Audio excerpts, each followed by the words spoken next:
Most people never get out of the weeds, and they keep doing the same actions over and over again because it feels good. But more than 10x'd my investment because I've connected with people who have money, and guess what? They have problems, and guess what else? I can solve some of them. Welcome to Marketing by Design, where you and I learned from our favorite founders and marketers on how they built their success and told their stories by design. I am your host, Andy Milligan. Let's get started. What is going on, my friends? I hope you are having a happy holiday season. Who you just heard was the one and only Alex Foulkes of CoLabs HQ. Today, he's going to teach you and I how we can scale by getting out of the weeds. A lot of business owners, a lot of founders always feel like they're stuck in a trap. What Alex does at CoLabs is he helps people get out of the weeds and focus on building structure and scalable systems. In this chat, we're going to touch a little bit on Alex's past. You're going to learn about his story. The dude has no shortage of quirks and things that differentiate him. He's got a twin. He's long, lanky. He's got a long career in the restaurant industry. But he's also super transparent. A lot of times, high performers, other people who've accomplished really awesome things in their life, they kind of have an air of superiority to them. And Alex is totally the opposite. You know, getting to know him the past year and a half or so on LinkedIn, I can't believe it's been that long. But the dude is exactly the same in person as he comes across online. And as you guys will notice, that's increasingly rare these days. So I'm super stoked to share with you guys Alex's story from the restaurant industry, all the lessons he's learned from building that business, starting, being scrappy, and also some of the things that he's transparent about, the times when he's nervous, the times when he struggles as a founder too, and how he's uniquely suited to help others overcome those problems now. If you feel like you get stuck in the weeds on a day-to-day basis, this chat offered me a lot of clarity, and I know hands down it's going to help you too. That's enough for me. Let's get into episode 129 of Marketing by Design. But before we do, I have a resource for you guys. If you look right below, you're going to see the highest converting website's visual swipe file in Notion.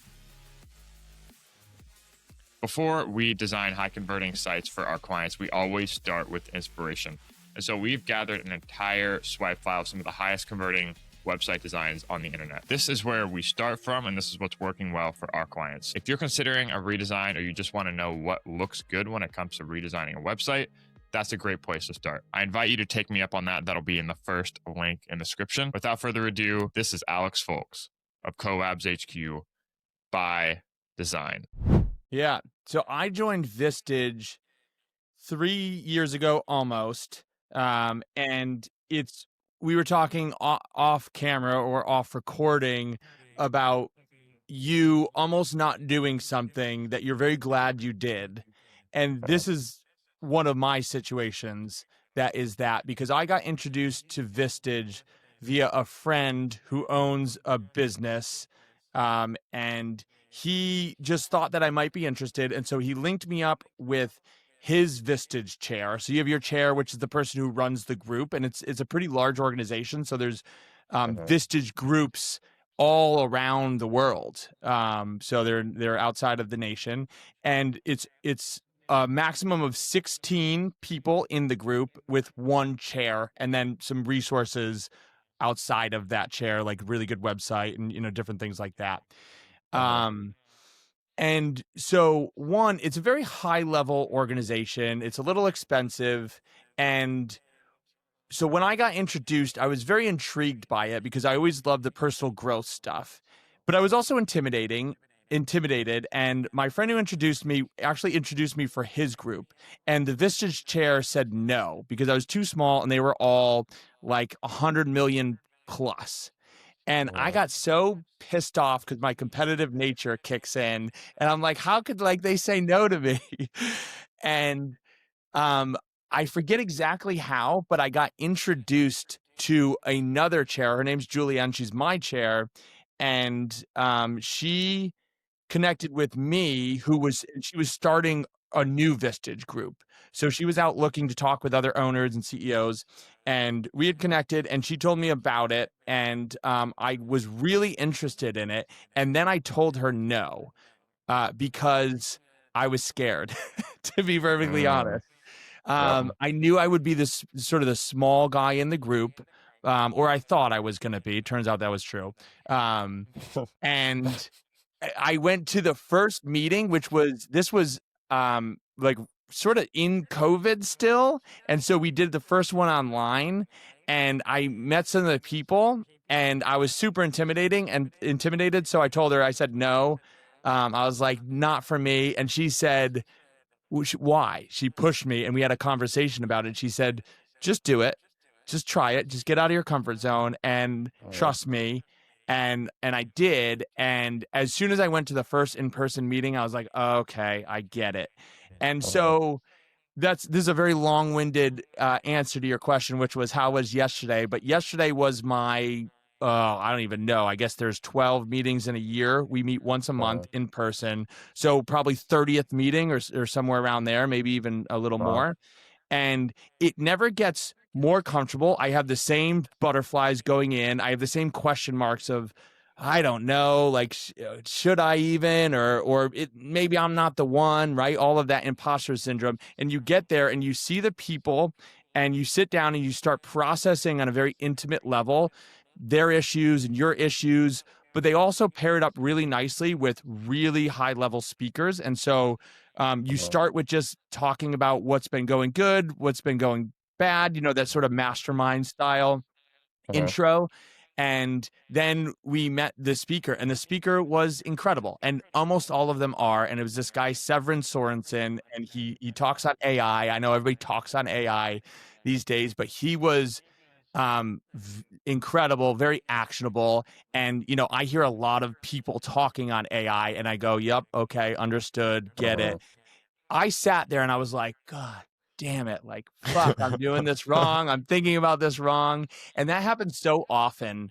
Um, and I think it's one of the values I get out of it. There's a few, but one of the values is that it forces me out of my comfort zone. It forces me out of my day to day, and it forces me into a situation that I would not do, but love doing, which is listening to really good experts talk about the thing that they love and they're really good at, Uh-huh. and hearing their stories. And I get that. And then you get to hear about the other businesses' struggles or Uh-huh. problems or successes. And the thing that I realized is that you look at these people, and these are badass people. Like some of the people in my group are like, you know them, right? Because you read Uh-huh. about them. Yeah. There's one person who is going through a very public, it's not even an issue. It's this just public sort of thing. And she's in the news, and then you talk with her and you realize her problems are my problems. I can solve her problems. She solved my problems, and we come together, and it's just such a really cool and unique thing to see the inside.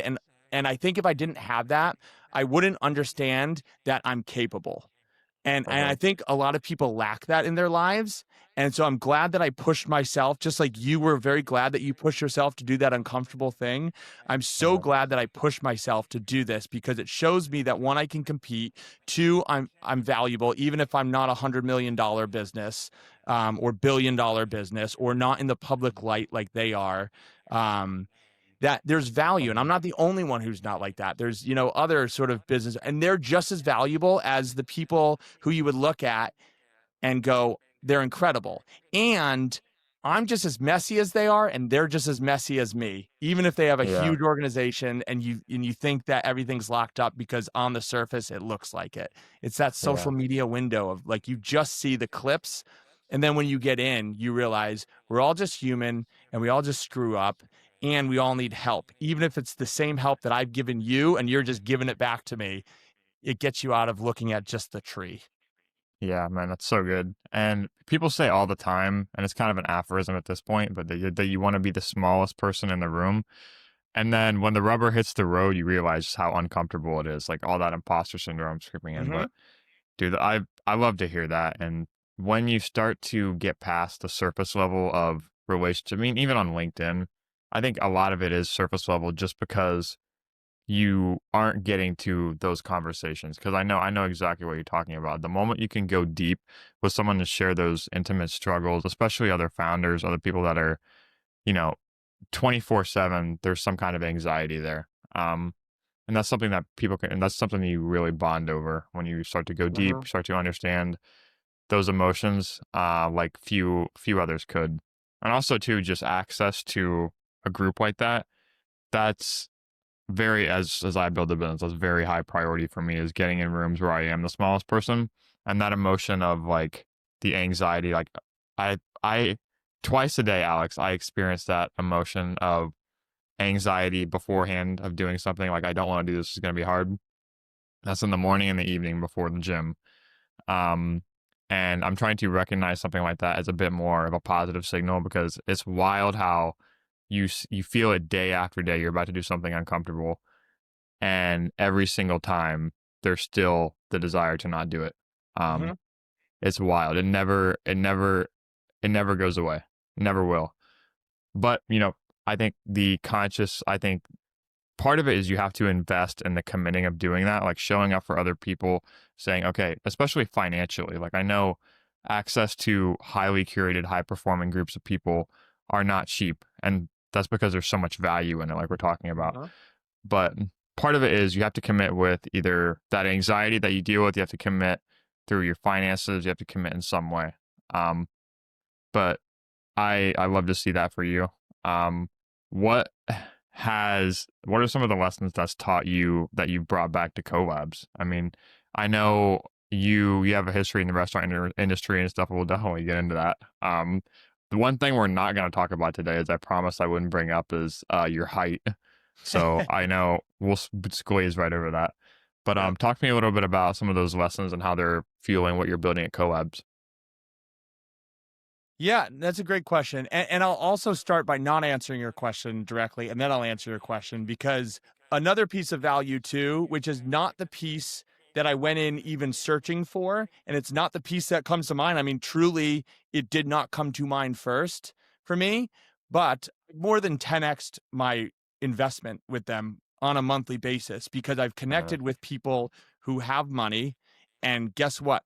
They have problems, and guess what else? I can solve some of them. And so I don't know what the exact multiple is, but because I'm connected with these people, I've sold services to them on an ongoing basis. And so one Vistage member is my biggest client. I never would have had them. And they've led me to other clients. So get in the room with people, make yourself uncomfortable, overstretch your means sometimes too, because if you're linking up in relationships, are the most valuable thing. Now to answer your question, some of the value, there's very actionable value, and then there's the sort of ethereal confidence value. A lot of the ethereal sort of confidence value I get is that, like you said, every time you go to the gym, you feel uncomfortable before. I feel that way about Vistage and going there. I also feel that way about going to little chamber events, right? I felt that way. They asked me to be on the board. So I felt that way about being a board member. And now I can go back into my mental catalog, and I can think about the situations that were really scary, that were really intimidating. I hosted, you host once every 16 months. It depends on the member count, right? One of the scariest, most intimidating times was when I had to host. I've hosted twice now for business. It means you welcome them in, you give everything about your business, you show them the numbers, you show them the good, you show them the bad, and then you process what that looks like, right? What are the challenges? Nice. And I was thinking in my head before that meeting, I knew I couldn't get out of it, and I was still thinking, how do I get out of this? And then after the meeting is when I scored my biggest client ever, right? And so it's like, Nice. not that that's going to happen every time, but I now have one, and many others, but one really significant input output. Input felt scary, knew I had to do it, gut said to do it, right? Because our brains were created hundreds of thousands of years ago, and we go into fight or flight mode. That's what's happening when we're scared to go into these things, right? There's a rustling in the leaves, and is it a bear or is it a bunny? We tense up and we go, I'm either going to go capture the bunny and that's food, or I'm going to run from the bear, right? That's what our brains are doing. But Yeah. you need to have that input to output where you can relate the scary time going in, but the good positive thing going out. And so now I just have so many of those where I don't get intimidated by so much other things at this point. There are still things Yeah. that intimidate me, but it just sort of notches up and up. And you gain a lot of confidence there. It Uh-huh. teaches you just skills, right? Like we process hard issues, complicated issues every time we go. We do 2 to 3 issues. And this is an intense 30 to 40-minute process where we look at what the challenge is, what the possible solutions are, and it's a back and forth, and it gets uncomfortable on both sides, right? It gets very personal. Now, if you want to process an issue with me, I can do that like a lot of people can't because I've just done it so many different times. Yeah. There's the other actionable value of we had this guy Sorensen talk to us about how to prompt, right? And a few other sort of the bigger picture AI stuff, right? That's interesting. The actionable prompting stuff is like, I just realized I was not putting enough effort into my prompting, right? And not thinking about it the right way.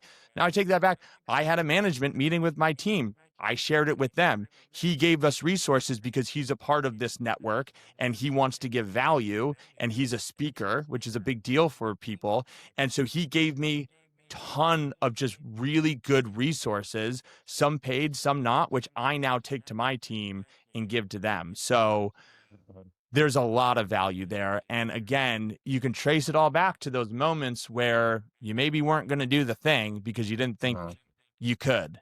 And Yeah. when you do them and your gut tells you, that's where you got to get good at overriding those sort of early emotions around it and realizing. And then once you do them, you realize there's value there. Yeah, that's so good, man. One thing I didn't want to skip over that you said is closing that feedback loop. I think part of it is just slowing down a little bit sometimes. Like, it's so easy to keep pushing forward, trying to do more, more calls, more, more emails sent, whatever it is. And then at the end of the day, if you don't take a conscious moment to just like say, okay, this is what I did and this is the outcome that happened, especially with, I see in a lot of high performers who don't like to celebrate wins. That, and I just had this happen yesterday, where you have something good happen in your business and you're thinking, okay, just the next thing right away. There's no conscious acknowledgement of like, okay, I'm growing. And when you don't close that feedback loop, it makes it really hard to just acknowledge it to yourself that you're making progress. And at the end of the day, if you're not giving yourself the rewards of what we're working so hard for, it's a really tough balance to strike of rewarding yourself versus keeping the iron hot and keeping going. And it's something I've seen, especially in, I know a lot of high performers, a lot of people that we're talking to experience, is sort of striking this balance between complacency, constant progress, and just enjoying it all in the meantime. Not something I don't think we ever 100% figure out, but that's a big part of what this journey is, man. This is life.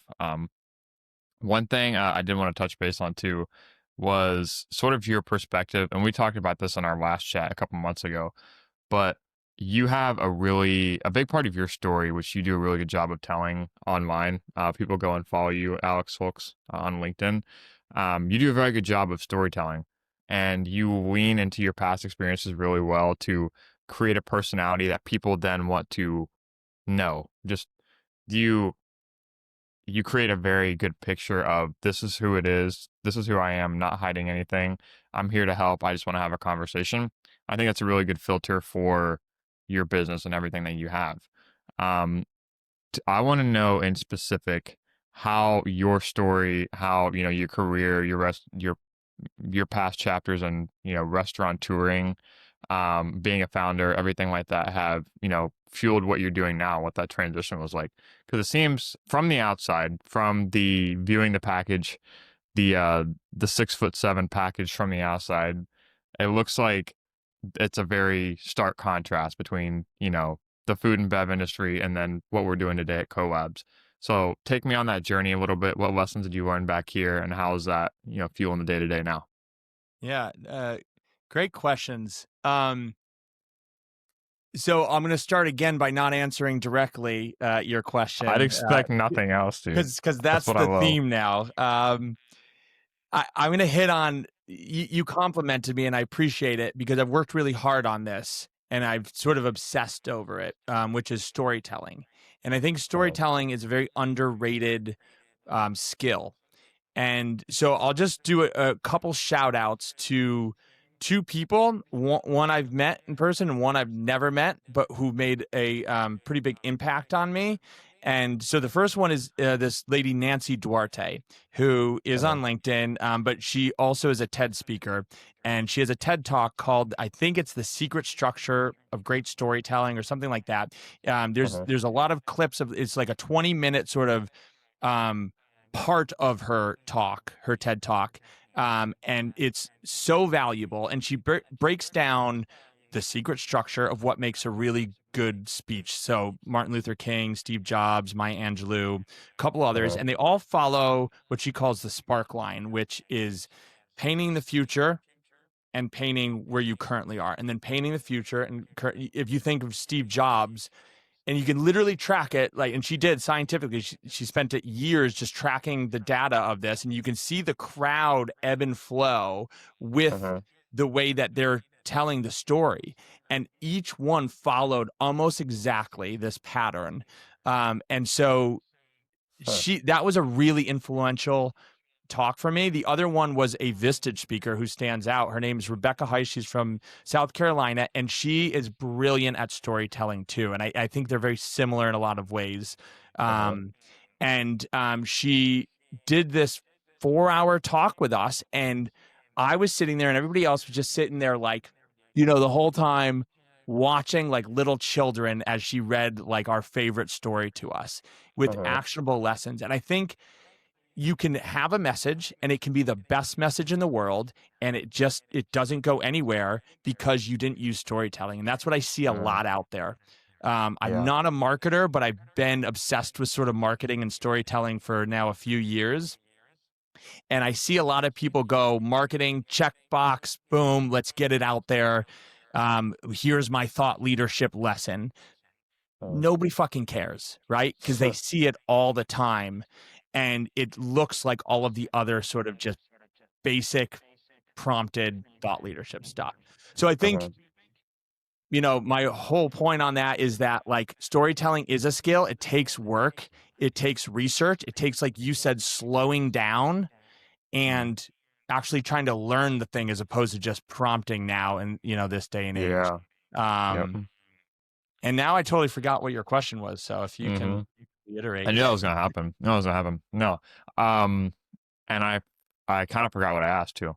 No, I was talking about the restaurant industry and the transition, and I mentioned a little bit about sales in there too. So, talk to me about restauranting, and then how your story, and then how that's connecting to CoLabs. Yeah. So you want to know if I had a big plan where all of this sort of came together and started in one place and ended exactly where I thought it was? I don't think anybody probably has that story in their life. I certainly did not. I was always a very unstructured, free-flowing ADHD kid who barely made it through college and high school. Like I literally didn't graduate college. I had to go back, and like I struggled. And I never had structure. Now I'm obsessed with structure and probably a little OCD on it, where I eat the same breakfast every day, the same way. I do the same things, same routine at night. And I honestly, I try to break that as much as I can, or as much as I think I should. But it's for a reason, is because most of my life up until like 25, 26, I never figured out, and I just failed, over and over again. And I fucking hated that feeling. And so I got to the point where I was like, I'm not going to fail again. And the first time that I didn't fail was when I got a job in the restaurant industry, and I was new into it. And I somehow got this job as a catering manager. And as soon as I got in there, I found the things that make me work, which is I've always loved sports. Because I can get into the zone, right? And I can focus in. I couldn't focus at any other time. And the restaurant industry provides this chaotic, heated environment where things are happening all around you. And when I have that with timelines and other pressures, I can perform really well. When I don't have that, I don't. So my first job was in the restaurant industry as a catering manager, and I loved it and I thrived in it. So I once I felt that, I got into it and I went, I'm going to succeed in this. And it gave me a level of motivation that other people didn't have. So from there, I got a job and ended up moving from upstate New York, where I was, to Connecticut, got a job, which is not exactly what I wanted to do. It was a banquet manager, but I wanted to run a restaurant, the whole thing. And it wasn't that, and I didn't love the job, but when I was there, a job opened up for this place, Penny Lane Pub in Connecticut, the town that I lived, for a restaurant manager. And I applied and I got an interview and I sat down and I somehow got the job. I was very unqualified for it. They asked me what a POS system was. I didn't know what a POS system was, but I managed to talk my way through and have enough confidence that they gave me a shot. And I ended up buying that restaurant a little under 2 years later, which is insane. It was a lot of luck involved, but I proved myself. I worked so hard because it was another situation where I was like, I could fail again at this. I don't know if I'll be able to do it. And I'm also not going to let myself not succeed. And so I just put my head down and I tried to learn as much as possible. I learned so much there. One of the big lessons was that I didn't know as much as most of the people working there, but I would have these moments where I was up in the office alone and I started to learn what questions they would ask. Like we would put these daily specials out. And I knew that if there was a weird sort of Italian pasta term or something like that, where I knew that they would probably ask me early on, they asked me and I was like, I don't know. Let me go look it up. No trust. Then I learned to look it up beforehand so that if they asked me, then I would look very confident and knowledgeable. And so when I started to do that, they just started to get that I had this appearance of knowledge and expertise, and that's fake it till you make it, right? But I don't think people talk about how you do that. And that for me was how I did that. I just tried to engineer beforehand the questions that they might ask. And if they didn't ask, fine. If they did, then I looked like, the hero. So I got the opportunity to buy the restaurant. Super long story short, that put me into a place. How old were you? How old were you when you bought the restaurant? I was just 30. So I started the process when I was like 29 and I had barely been a restaurant owner at that point. But I had proven to myself that I could learn things. And so I was confident and I knew it was a good business. It was busy and there were opportunities. And by the way, I had no money. I had between myself and my partner, who is this Ecuadorian immigrant who literally walked his ass in from Ecuador, learned English, worked his way up to head chef. Me and him ended up buying this $600,000 restaurant where we together had $10,000 to put down. Wow. So anything's possible. Dude. There was a whole lot there of how we did it. Putting that charm to use. I see. Yeah. Well, I went out and I raised money, and I didn't come from money. People think I do now, but I didn't come from it. My parents were social workers, but we had friends and family members and people that I just had some relationship with that I could ask. And I remember the first person I asked gave me $50,000, and I was like, "What the heck?" And he's my wife's good friend's dad, and he's an amazing guy. And he just said, I remember he asked me, he said, "How much are you putting in?" And I told him, I was like, "Not much." And he's like, "I need you to have more skin in the game." I said, "I can't, but I'll tell you what I do have. I'm all in." And he said, "Okay, good enough for me." And he sent a check. And I had written a business plan and showed, but business plans are bullshit for the most part. It's like what you're going to do. Pro forma and stuff like that. Yeah, I'm going to make, $1 million in, the next year. It's great. You say it. But then I still had to raise a whole lot of money. And I remember I worked so hard for $10,000 from somebody else where they were like, "Well, you got to create a better business plan and you got to show me financials." And I had to just and then somebody else gave me another 25 grand where they asked no questions. And it's like, I just pieced together enough money to put it together. And some people were really easy and trusting. And some people, I totally get it, wanted the world and wanted to make sure that their investment was safe. But I managed to convince enough people, and we ended up buying it with a bank loan that needed a pretty hefty down payment. Talk to me about that pressure. Did you feel any pressure like on yourself to make this work after something like that happened? I can't imagine. Just and I feel pressure to on a much smaller level, like to my parents and my family, the people that have invested time into me. Like that's a big thing that fuels me every day.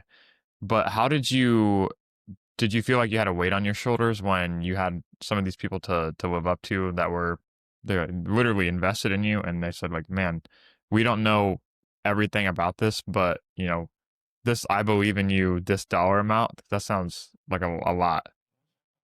Yeah. So one, it was the most stressful time in my life when I was raising the money.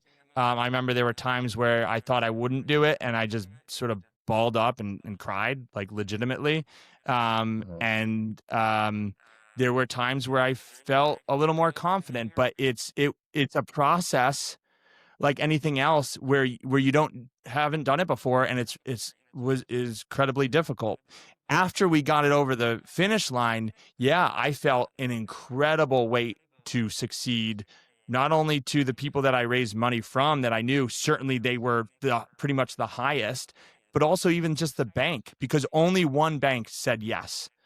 The Mm, rest said no because it was a restaurant. We had never been business owners before. It was a risky investment to banks. Banks don't like taking, on risk. right. But the one said yes. And I just, all of that money, I felt like it was an obligation. And yeah, it didn't feel like there were some blessings, but it felt more like a burden, to be honest, in a lot of ways. But we ended up paying it off, and we paid it off.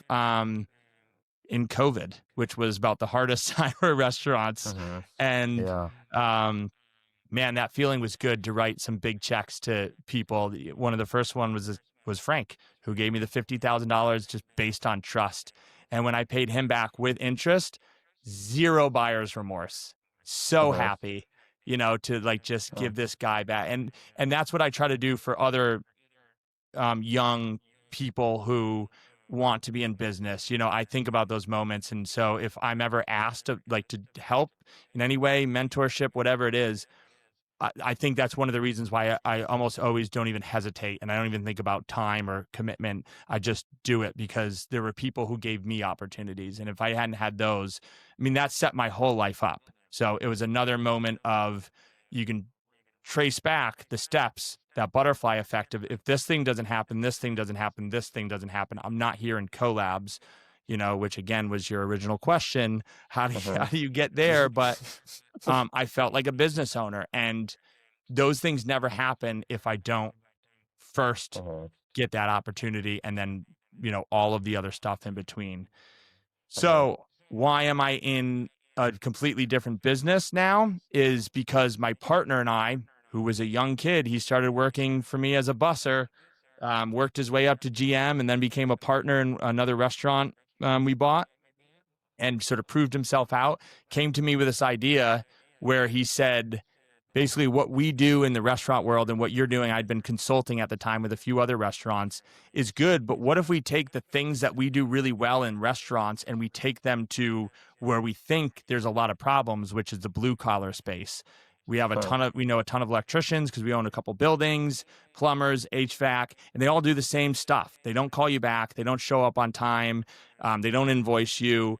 There's problems. And so myself and him, Hayden, tested our theory with client number one, and we pitched him with nothing, just an idea, some credibility at that point, but no website, no logo, no LLC. We just said, hey, Ben was our first client. We said, I think we can help you with your customer service and take a lot off your plate. And he said, that sounds amazing. And we got to work. And that's what became CoLabs. By client four, who I was just having a meeting with, one of those clients actually, who's Uh-huh. unbelievable story. He just built his business up. He called me after the meeting. He said, I want you guys to know, to me and Hayden, that I just wrote the biggest invoice I've ever written for $1.8 million. And that check's going to come in 30 days for $1.8 million. This dude, when we started with him, was doing around $1.8 million a year. And now he's doing like 8 million. But we tested out our theory, and it worked. And I got to the point where I was like, I have to choose. Am I going to be in restaurants, or am I going to do this thing that is working but is still new and we're not sure about? I've always been able to take on risks. I mean, I think part of that story shows that for whatever reason. And so this was another risk, but I felt comfortable because we had proven it out, and now I'm very confident in my ability to learn things and overcome obstacles. I think I'm really good at problem solving, and business and life is problems. And if you can solve them, you grow and you learn the playbook from there. So that was the sort of impetus for it, and made the leap. Yeah, dude, that's awesome. And I think even as like I've heard a lot of people tell their stories on this show. Like we have, 110 episodes at this point. But the hearing someone else tell their stories is always feels like it's more put together than when you tell your own. So, like for example, you say there's these two chapters. To me, it's not as big of a transition because you're always kind of building this asset that is yourself. I mean, you do a really good job of talking about the points and the past jobs, the past role, the past scopes of work that then inform the decisions in the present. And without those, people give credit and they feel like, oh, if I would have started way earlier doing this thing, I'd be so much further ahead now. I don't always think that's the case, because without those things, you can't just skip over the skills you built in the meantime, and I feel this emotion a lot too. Like and you talked about the social media thing, where you see people online, especially solo consultant led businesses who are using social, who have personalities online that are just, you see like every day, like a 19-year-old, making 20, 30K MRR with AI and stuff like that. And I realize now, and I'm starting to see it more in myself, that it's not worth it to envy over something like that, because you never know. First of all, you don't know the whole context of the story. You don't know what it took them to get there, and you don't even know what their life looks like. And I think back to like some of my past endeavors is, dude, I started playing golf in college, and I spent 8 to 10 hours a day on a golf course. And there are times when I think, man, like that is such a waste of time. Like if I had been learning software, if I had been learning how to code way earlier, if I had just been building my skills, building my network back then, I would be so much further ahead. And you don't realize in the moment that the the skills that you're building is something that seems totally different. You always take away, no matter what, no matter how contrasted it might sound or might feel. I think the biggest thing I've learned since we've kind of been in touch and I see you is you solve a lot of clarity problems. I think that's you kind of a big value prop of what your business is, about what your brand is that you're able to kind of see through, okay, this is the mess that can be business, and this is the one key thing that maybe we can change or optimize in order to kind of help it run smoother, make it more aligned to what it should be. Where do you think that something, A, tell me if I'm off base with that, but B, where does that skill that you have now in CoLabs of like being able to look at a business and say, this is how I can help, this is where I can add value? Because I think at the end of the day, no matter what industry you're in, you're really looking to add value to your clients' businesses. It can look any different way. Ideally, you're doing it through something that you're skilled at and that you enjoy doing, and it fulfills the life bucket. But tell me about your ability to like, okay, this is the problem, and this is how we go in and fix it. Do you have a process between maybe identifying that, and what are some of the reps that have gone into that for you? Yeah, great question. And because it's so good, I'm actually just going to answer the question this time. Man, only took us 30 minutes. It's, yeah, and somehow only 2 questions asked, I think. So this is, by the way, this is the way the best conversations have. It's like long form. So it's definitely a good sign. I'll just say that. Yeah, good. Yeah, I love doing these things. I don't do them enough. So they're always really fun because you end up, and when there's good questions, I think that's key, not being a podcast host, but I think that's key.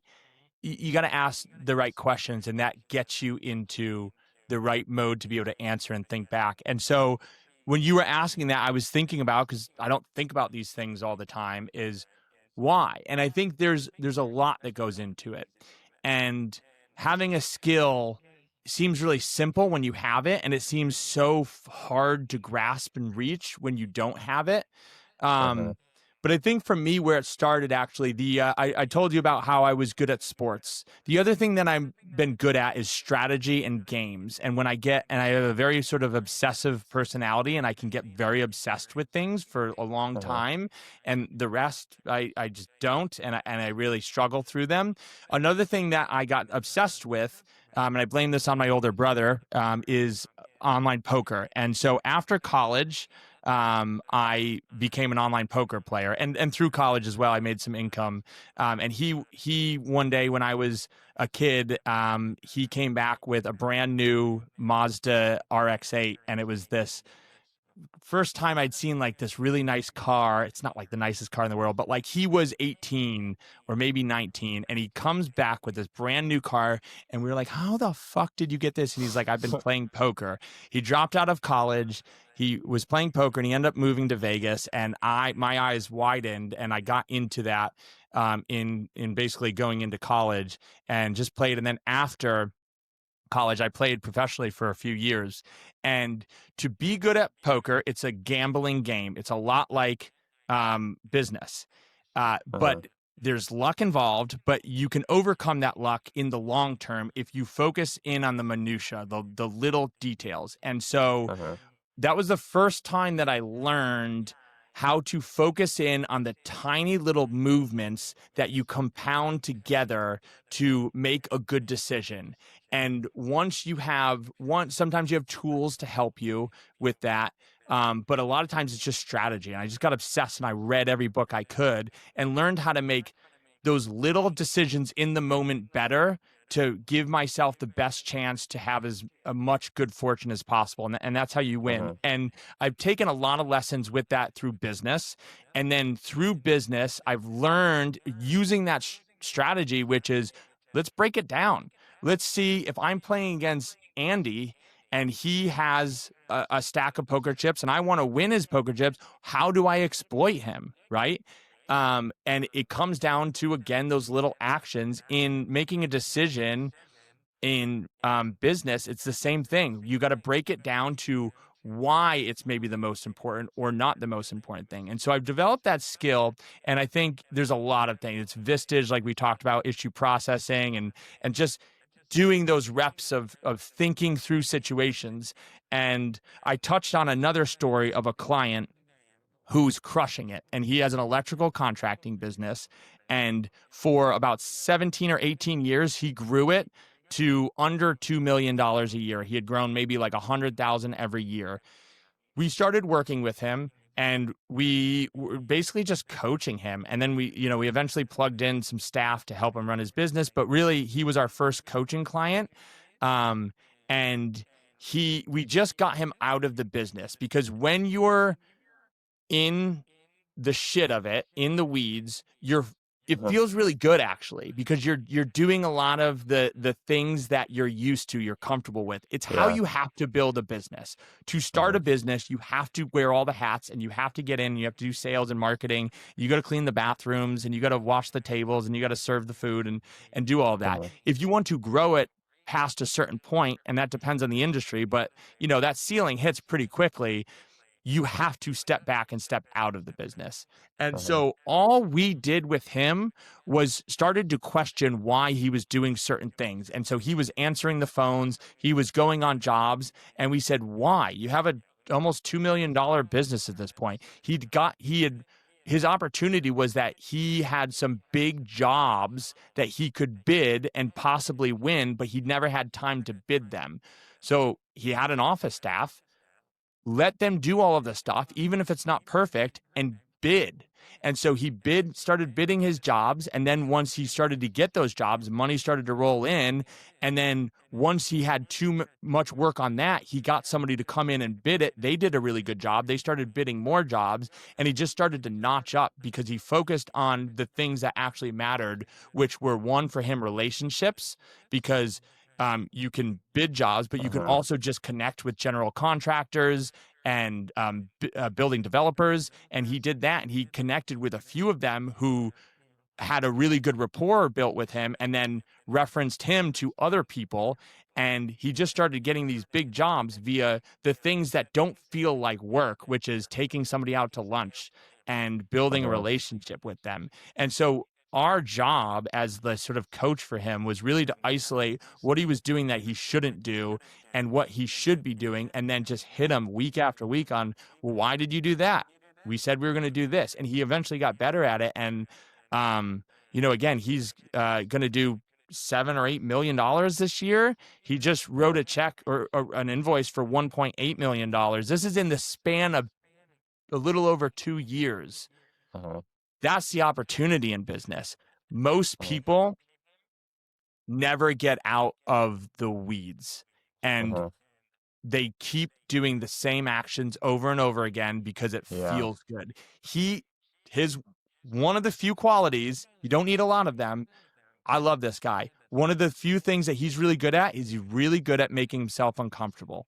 I think that's what I'm really good at too. And when you have somebody who can accept that challenge and then challenge you back, and you're willing to take that on, he put himself in uncomfortable positions that other people wouldn't have done, and he did them.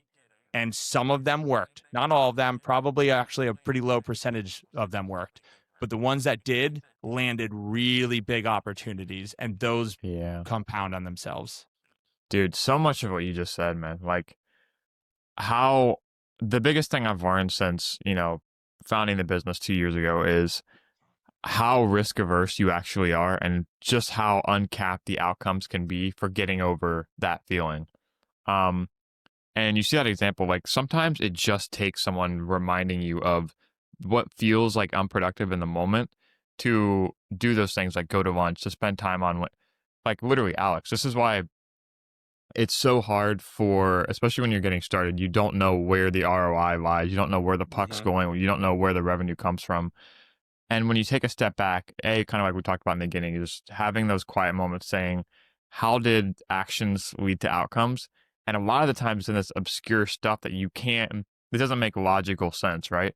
It was commenting on that one person's LinkedIn post. It was getting back to that person, within a reasonable time span and connecting with them on a deep level. That's stuff that you almost have to hear from someone else, that that's where the ROI is. You need to do more of that. And then as you get better, as you see the case studies start to pile up, as it becomes a little bit undeniable. But so much of it comes from, I know it feels so good, especially when you are wearing all the hats in the beginning. It feels so good to be busy because it feels like you're successful. And it's almost like this mental masturbation game that you play with yourself. And that is so hard to get out of by yourself. You have to hear it from someone else. You have to get help. You have to be the smallest one in the room and hear it from someone else. So I spot on agree with that. When you talk about getting a little bit more tactical here, when you talk about implementation of because a lot of what we talked about is a little bit philosophical in terms of, okay, clarity, this is where your time needs to be spent. If we get tactical and think, what does it look like to achieve this clarity? Are there any tools or software or anything that you help people plug into to say, okay, I'm showing you this. This is how we create organizations. This is how we create structure. Do you have anything that a roadmap or process or any tools or anything like that make it a bit more tangible for maybe some of the listeners? Yeah. So one thing we do is we get together with all of our clients and do a deep dive day where we look at their business and we look at all of the sort of different things they're doing in it and the opportunities. And we try to trace it back. Sometimes we do that in person if they're local. If not, we'll do it online. And when we're in person, we'll get one of those sort of big, sticky note boards and just start writing things and pulling them off and putting them on the wall. And that's how we start, where let's say they're a blue collar client. Then we'll look at, all right, how many jobs did you do in the year? Let's find that out. You have a CRM. Let's pull the numbers. How many jobs were in which month did you do the most jobs? Okay, is that the trend? Did you do that year over year? If they don't have that data, that's where we have to start. And sometimes you have to take guesses at it. But it's about breaking it down to its smallest part as much as possible. And so if you have $2 million in revenue, okay, great. What quarter did that come from? What month did that come from, in the largest part? And if this is the smallest quarter, what's the smallest month? Why, right? There's a lot of opportunities in there. Where you can isolate them and go, here's a trend. It's always like this, or it was only like this at one point, right? I learned to do that in the restaurant, where when I first bought it, I got obsessed with the daily report where I would see the numbers, and we were a busy place. And so we could do $10,000 on a day. But within those $10,000, I could print the report and I could see down to which beers sold, which burgers sold, which steaks sold, what staff sold the most. Why? This person's selling the most every single time they work. Is it the times they work, or is it the person, right? And it can be either. Who's making the most tips? Once you start to break it down, you look at the data and you can piece together the reasons why. So it's the same for a restaurant. It's the same for you, right? Another thing we'll do for a business like yours is, all right, maybe you have 10 customers in the year. Let's look at those customers and let's look at, which ones paid you, which ones were the easiest, which ones were the hardest. Let's write down why, and let's create a rating system for what your clients look like. And from there, you can target which clients you want. And there's a lot of really good ahas in there where you put together groups of clients and go, well, I have 3 clients that I like the best. They also paid me the most and they were the easiest. Why? Well, they're bigger, so they have money. 2, they had a really urgent problem that I came in and solved. And 3, they live near me. Okay, interesting. Is there something there? Yeah, I've created a relationship with them. I see them once a week or once a month. These other ones I don't. So, all right, how with the other clients do we create a stronger relationship where we see them once a month? Maybe you just have a check-in call, right? Something like this where you get online with them and build more of a rapport. So, I don't know if that answers your question. I think it's a little more tactical. It depends on the business, but it starts with just literally kind of brain dumping. And the beautiful thing about the AI world we live in is you can take all of that information once you have it literally down, and you can just ask AI to help you piece through it. Be a top 5 consulting firm, take on that personality, and let's create a really good sort of business plan do a SWOT analysis. And now we can do so much easier and so much better quality break down this sort of information if you can find the data. And so that's where it starts. Yeah, dude, that's such a good habit of referencing objective information, especially with all this head trash that we talk about of, being a founder, being too close to our own business. You can never go wrong looking at objectivity and hearing what you need to hear from either spreadsheet, objective data, or someone else who's done through it before you. So huge value in what you're saying, man. I think this is a good place to land the plane, but I think we've given people a really good picture of what it looks like to get help, what it looks like to sort out, these problems that scaling brings, and finding the one key thing that they can do to solve their problems and take action on it. Tell me, first of all, I want to say thank you for coming on. Like, I see nothing but up and to the right for you and everything that you've got going on. I learn from you every single day while I'm on the treadmill scrolling through the phone. And the depth of connection that you're able to build kind of through your content, I think is a really big advantage and differentiator that people are going to experience when, they get in touch with you. They click on this episode, they go listen on LinkedIn. And like I said, man, I can't thank you enough for your time and everything you've taught me just in the couple interactions that we've had together. So highly encourage the listeners to head over to your LinkedIn profile, the website. Anything else? Where should they go next? Say that last part again? Well, where should people go next, the listeners? Oh, for like connecting with me? Yeah.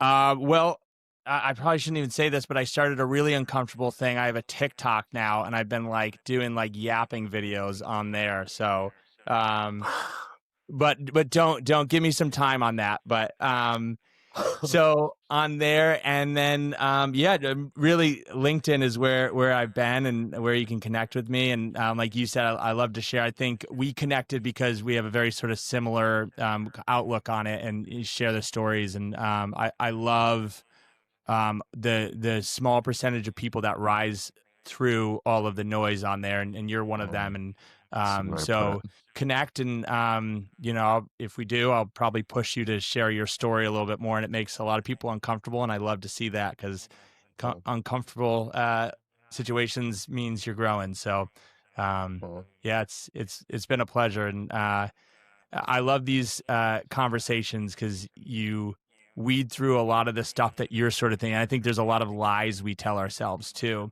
And if you don't just start talking about them, you never realize what those are. So I appreciate you for your questions and coming at it the way that you have. 100%, man. We'll do it again sometime.